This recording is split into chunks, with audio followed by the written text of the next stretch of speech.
Hi folks, welcome back to the Hoard. So let's see, it's about 10 to 1, 25.4 degrees centigrade, 66% humidity. That says 622, welcome to Monday, 77.3 degrees. And my batteries are still in the charging mode, the old Energizer there. What am I up to today? I'm trying to find a decent gas tank to put on the 200X. And as I'm looking for gas tanks, there's one, won't fit a 200X. There's another one from a 185 that's all rusty on the inside. I should probably throw it away. There's another one from a 200S that won't fit and it's rusty. Then as I loop around here and sniff about, that blue one won't fit. Actually, I think this one was in halfway decent shape. Yeah, that one's in nice shape. You can tell it won't fit because it's in nice shape. There's those two that leak, and they won't fit. And I keep going. You know, I opened up the garage to see how many I actually do have floating about. And there's this one, though it won't fit. This is off of 125, but it leaks here and here, right? It leaks where it sticks on, so that's no good. Plastic gas tank for a lawnmower doesn't help me. Metal tank, but the top won't come off. It's rusted on. I feel like a guy adrift in the ocean and he's drowning in gas tanks. But I mean, there's a plastic one. I'm not sure what that's off of. I could probably fudge it on, and as a matter of fact, it's beginning to look probable. You guys like a walk around the Hoard when I look for stuff? I figured I might as well take you guys for the walk. So that's just up here. And as I'm walking around, you guys might have noticed a couple that I haven't even mentioned. I mentioned those two, not fitting, not being in great shape, right? Here, let's go to the lower Hoard. Figured, what the heck, we'll bring you guys for the great walk.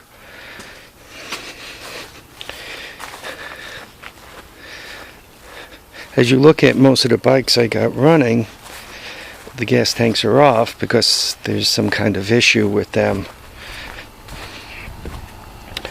The most recent one I got from Stoney on the 200ES, it didn't leak, but it was for crap inside. It was just rusty.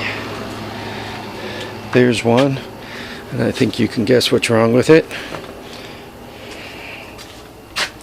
There's one. Couldn't even get the top off of it. That's the one that was on the 200X. The one in the back, I think, is off of 200SX, a quad. There's one over there.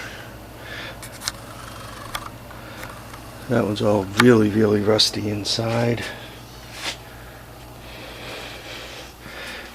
And we haven't even gotten to my gas tank cord yet. Oh, there's another one. Actually, I think this one was halfway decent. This one,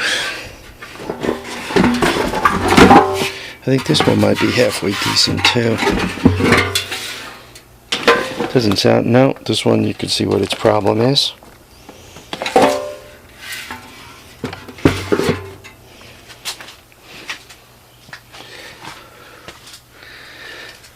Well, let's keep looking.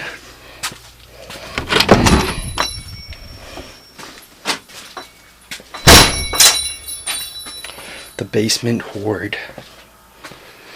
One day I think I'll probably find Amelia Earhart down here.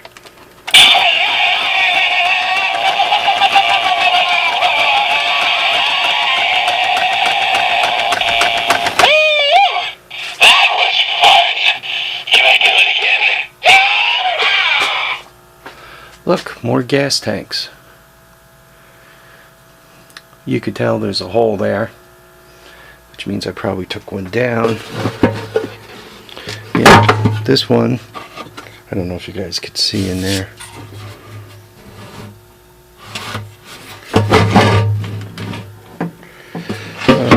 This one's all rusty inside, but the bottom looks like to be in pretty decent shape.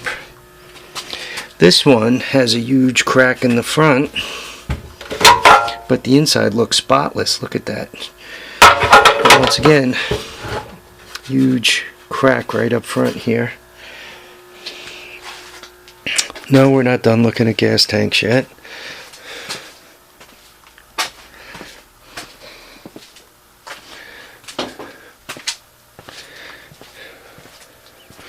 I know my basement's a mess. I should clean it up.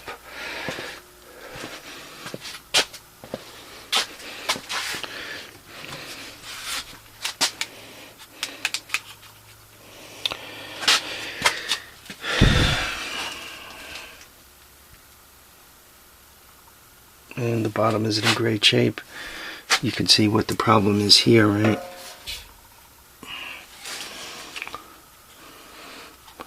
Once again, no more 200X tanks.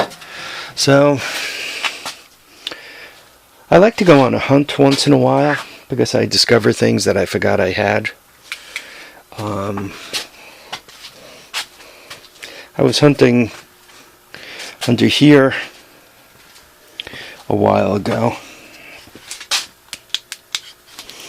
and I discovered a three-wheeler that I had forgotten about. Not that one with the engine on it.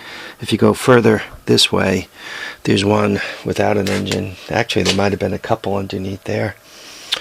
I went through this stuff a while ago, and I discovered a couple of big red 250SX engines that I didn't know I had. Even up here, there's some stuff that I'm even not quite sure what it all is. There's stuff in the back and all. When I bought this place years ago, 1996, give or take, a lot of this stuff came over from a house that I was living in. And the house I was living in was kind of drowning in a bunch of stuff from a house, my first house that I lived in for a while. I then turned into a rental unit, which was a huge, huge mistake. Oh, look, hit another gas tank. I wonder what that one goes to. Probably the Mojave, but at least it's plastic.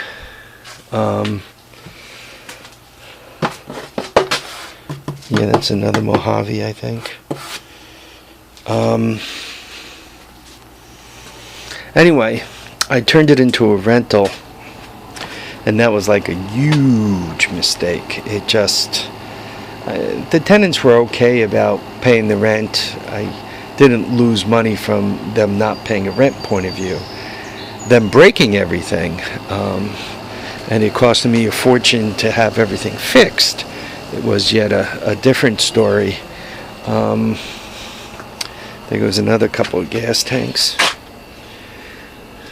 Yeah, I'm just drowning in gas tanks, but none of them are worth a hoot. One quick thing. Someone asked about this radio. This was a flea market deal from a while ago. It does the 7.2 to 18 volt NiCads. I had picked it up with a load of other Dewalt stuff, and I was going to go with the Dewalt a couple of years ago. Dewalt was one of the first ones out with the 18 volt batteries, anyway, not the first, but they were in the pack of when the 18-volt batteries came out. And I was going to go with the Dewalt tool set for my rechargeable tool set, but they kept changing battery packs. Like they're 18-volt. I don't know if they have a lithium-ion battery pack, but they kind of went with 22 volts and 40 volts and you know, all kinds of other interesting voltages that don't slide right in, where Ryobi has their all-in-one, where their NiCad 18 volts and their lithium-ion 18 volts, you can use them all in the tools. Look, another gas tank under there and another one up there. So I really like that ability to swap battery packs from one tool to the next. And like when I bought that Ryobi weed whacker right there, it uses the same battery packs that my drill and driver and saw and caulk gun and you know, all my Ryobi tools use, which makes it very handy. And also the Ryobi lithium ion packs last a long time.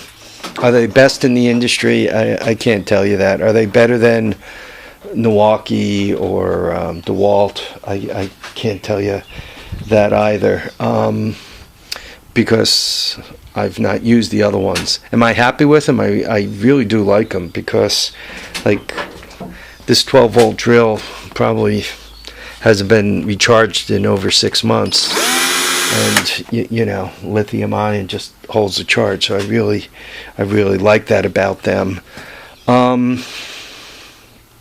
So anyway, I got the radio, and I actually have quite a few DeWalt tools with the for 18 volts. I ended up buying an entire kit. The batteries are kind of for crap, but I got, you know, the Sawzall, the reciprocating saw, whatever you want to call it. I got a couple of the 18-volt drills. I got the whole bit, and the radio was included with it.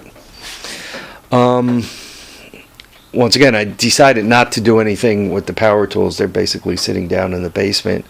But I've been very happy with the radio. That's probably one of the best radios I have in the Hoard. I live kind of in a marginal area, and I like to listen to NPR stations.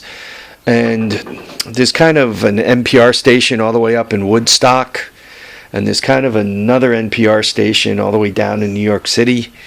And the repeaters they have aren't very high power, so I have a tough time listening to them, picking them up, getting reception, especially in the summer. I guess, I don't know, sunspot activity or something, I don't know.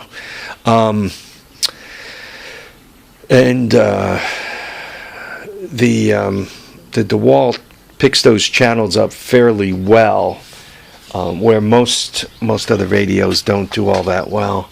I don't know what kind of radio this is. It kind of does okay, not great. I just picked up that Brookstone radio that I was hoping would be a really good radio for picking up NPR, and it's not any good. It's lousy. So I keep buying these $5 garage radios, hoping to get a really good one for picking up NPR, and I just keep disappointing myself. It's like, oh, another piece of crap. Oh, another piece of crap. Maybe eventually I'll find that perfect radio. But if it was such a perfect radio, why would somebody be selling it for $5?